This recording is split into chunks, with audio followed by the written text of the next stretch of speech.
Så sant vi äga ett fädernes land, vi ärvde det alla lika,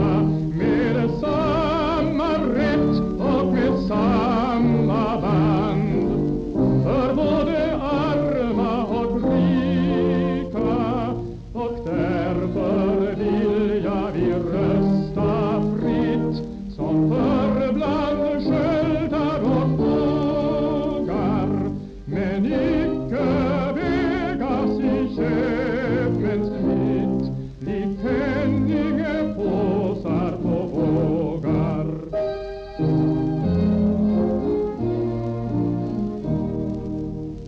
Det är skam att sitta som vi har gjort och tempel åt andra välva,